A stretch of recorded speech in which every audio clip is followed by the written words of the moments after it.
నగరంలో చెరువులను ఆక్రమించి కట్టిన అక్రమ నిర్మాణాలపై ప్రభుత్వం క్రోడ జుల్పిస్తోంది.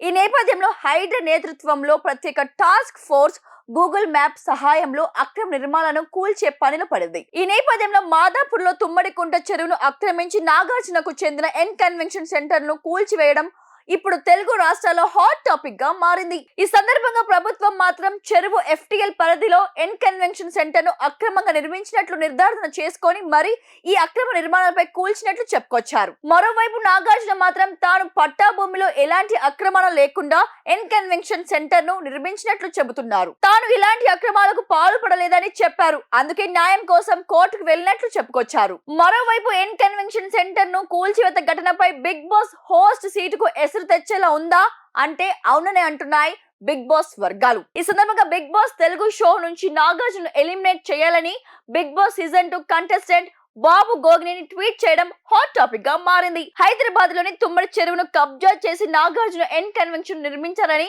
హైడ్రా అధికారులు కూల్చివేసిన నేపథ్యంలో బాబు గోగినేని ట్వీట్ చేశారు. అక్రమ కట్టడాలకు సంబంధించి దారుణమైన ఆరోపణలు ఎదుర్కొంటున్న షో హోస్ట్ ను నిర్వాహకులు తక్షణమే మార్చాలంటూ నాగార్జునను ఉద్దేశించి బాబు గోగినేని కామెంట్ చేశారు. లేదంటే హౌస్ మేట్స్ టీవీ వీక్షకులు ఓటు వేసి మరి నాగార్జునను ఎలిమినేట్ చేయాలంటూ ఈ ట్వీట్ బాబు గోగినేని పేర్కొన్నారు. ఎలిమినేటెడ్ హిమ్ బిగ్ బాస్, ఇట్లు మీ బిగ్గర్ బాస్ గోగినేని అంటూ రాసుకొచ్చారు. ఎన్ కన్వెన్షన్ కూల్చివేతపై హీరో నాగార్జున క్లారిటీ ఇచ్చారు.